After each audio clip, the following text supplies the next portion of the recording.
ओम नमः शिवाय। राधे राधे।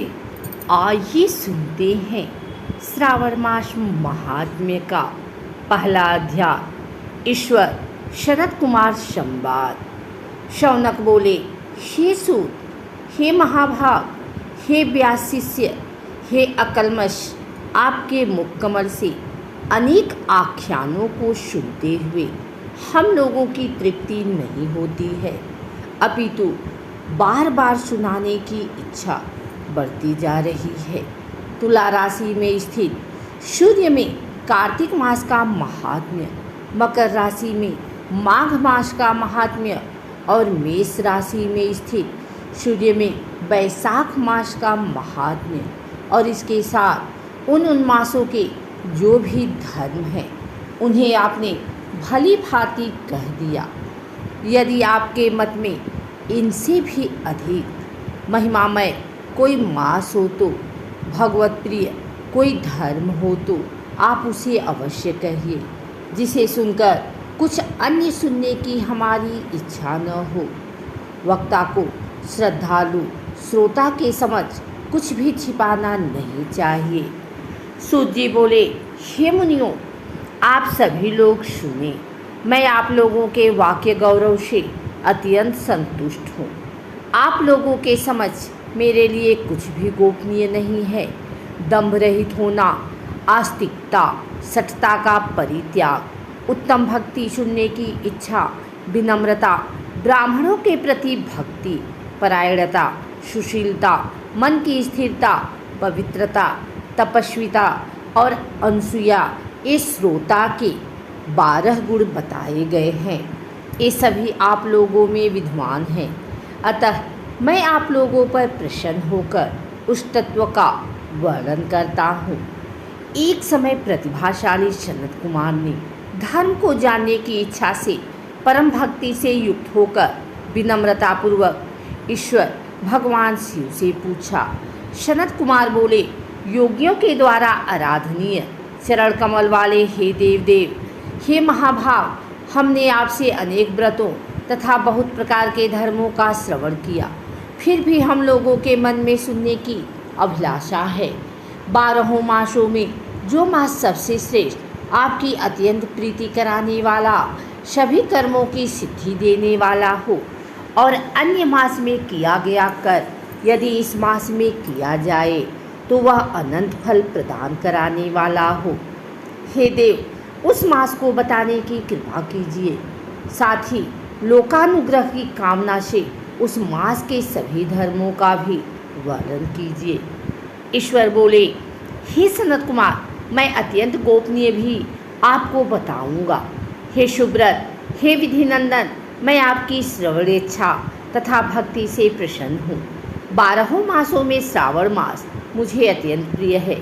इसका महात्म्य सुनने योग्य है, अतः इसे श्रावण कहा गया है। इस मास में श्रावण नक्षत्र युक्त पूर्णिमा होती है, इस कारण से भी इसे श्रावण कहा गया है। इसके महात्म्य के श्रवण मात्र से यह सिद्धि प्रदान करने वाला है, इसलिए भी यह श्रावण संज्ञा वाला है। निर्मलता गुण के कारण यह आकाश के सदृश है, इसलिए नभा कहा गया है।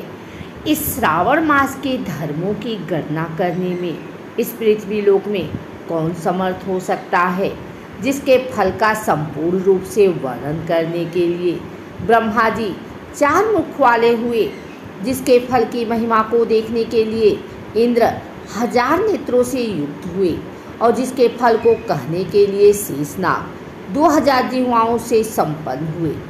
अधिक कहने से क्या प्रयोजन, इसके महात्म्य को देखने और कहने में कोई भी समर्थ नहीं है। हे मुने, अन्य मास इसकी एक कला को भी नहीं प्राप्त होते हैं। यह सभी व्रतों तथा धर्मों से युक्त है। इस महीने में एक भी दिन ऐसा नहीं जो व्रत से रहित दिखाई देता हो। इस माह में प्रायः सभी तिथियां व्रत युक्त हैं। इसके महात्म्य के संदर्भ में मैंने जो कहा है वह केवल प्रशंसा मात्र नहीं है। आतों, जिज्ञासुओं, भक्तों, अर्थ की कामना करने वाले, मुझ की अभिलाषा रखने वाले और अपने अपने अभीष्ट की आकांक्षा रखने वाले चारों प्रकार के लोगों, ब्रह्मचर्य, गृहस्थ, वानप्रस्थ, संन्यास आश्रम वाले को इस श्रावण मास में व्रतानुष्ठान करना चाहिए। सनत कुमार बोले, हे भगवान, हे सत्तम, आपने जो कहा कि इस मास में सभी दिन एवं तिथियां व्रत रहित नहीं हैं, तो आप उन्हें मुझे बताएं। किस तिथि में और किस दिन में कौन सा व्रत होता है, उस व्रत का अधिकारी कौन है, उस व्रत का फल क्या है, किस किसने उस व्रत को किया, उसके उद्यापन की विधि क्या है, प्रधान पूजन कहाँ हो और जागरण करने की क्या विधि है, उसका देवता कौन है, उस देवता की पूजा कहाँ होनी चाहिए, पूजन सामग्री क्या क्या होनी चाहिए और किस व्रत को कौन सा समय होना चाहिए। हे प्रभु, वह सब आप मुझे बताएं।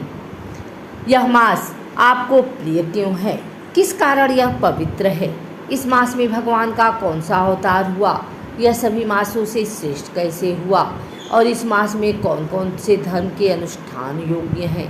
हे प्रभु, यह सब बताएं।